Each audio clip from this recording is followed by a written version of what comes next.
produce aisle to meat, fish, and dairy. This morning, new transparency from some stores about how tariffs are impacting your grocery bill. None would comment. President Trump has posted that retailers should eat the tariffs. To talk about tariffs, why are you talking about it? And are you worried it's going to hurt business? What am I going to hide? You might as well just be honest and speak from the heart. The shelves aren't bare because of some invisible hand of fate. They're bare because tariffs act like incoming artillery on America's supply lines. Each strike raises the cost of your groceries and strips another chain of its reserves. But which stores are already bleeding out?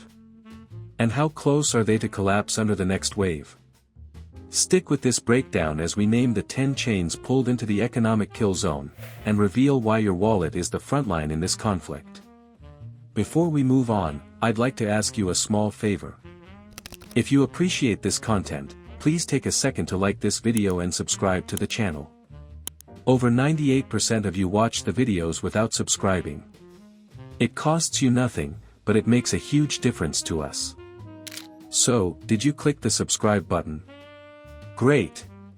Thank you so much. Now, back to the video.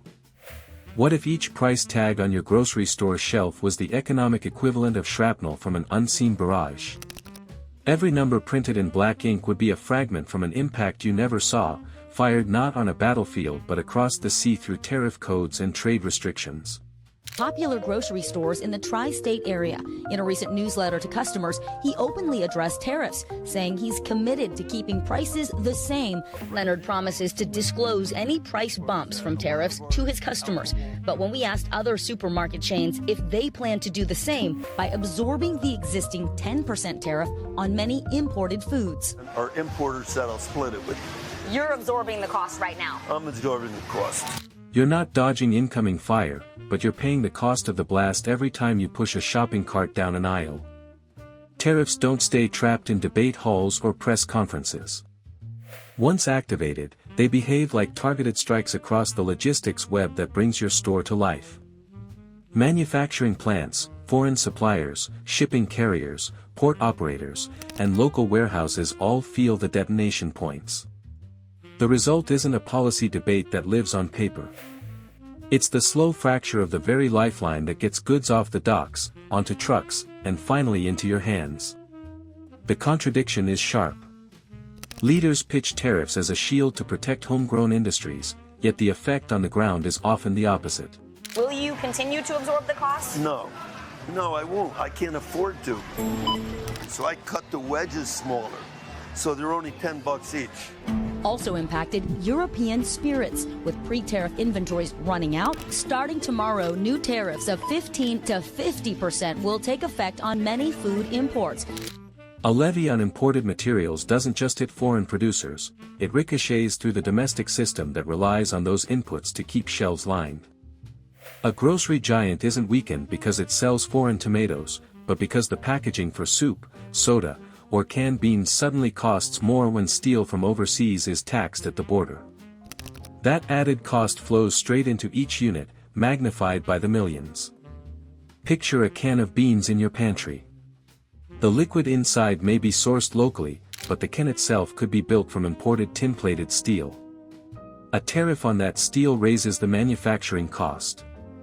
Transport firms then charge higher fees because tariffs ripple into fuel, parts, and replacement equipment for their fleets. Warehouses must adjust pricing to cover the heavier expense.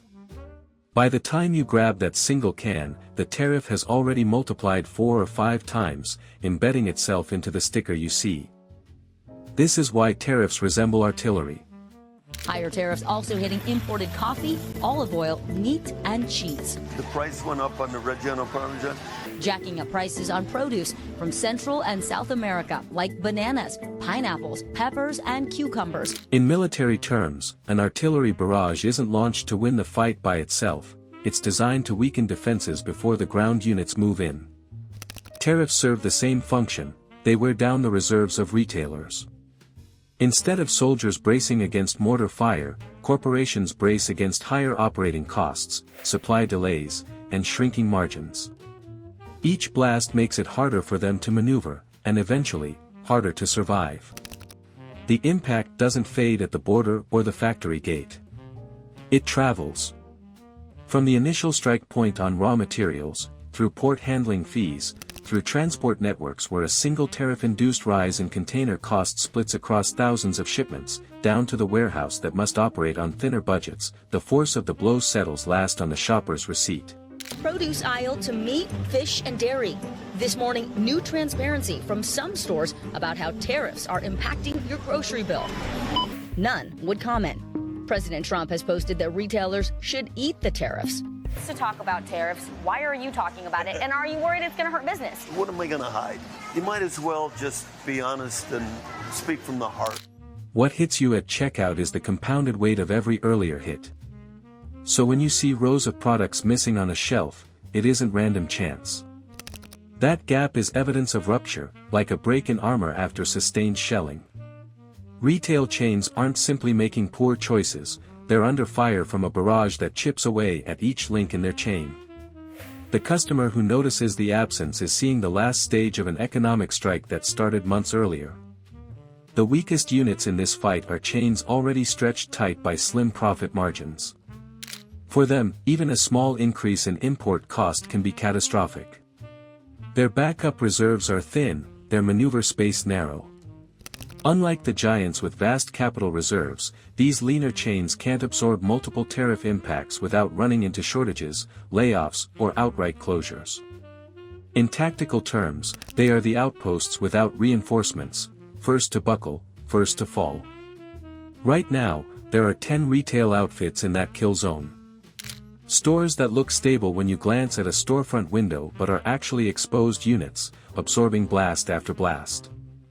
Their logistics aren't flexible, their budgets aren't deep, and each new tariff adjustment pushes them closer toward collapse. So look around your own neighborhood. Which logos would you notice missing if their local store shut its doors overnight? Which aisle in your town's grocery would you least expect to go dark but suddenly might? Comment your choice below, because the next part of this story is the direct naming of the chains already standing on the edge. Tariffs are not harmless negotiations. They are live-fire drills fired straight into your supply lines, blasting holes through distribution points, warehouses, and the checkout counter. Each adjustment is another round launched, forcing you to absorb the impact in every receipt, every missing product, every inflated cost. This is the story of economic warfare carried out in silence, yet with casualties visible in your daily life. Subscribe and join a community that maps this conflict across borders and into homes. If you see empty shelves, understand, it's not by chance. What would you do when this collapse reaches your kitchen?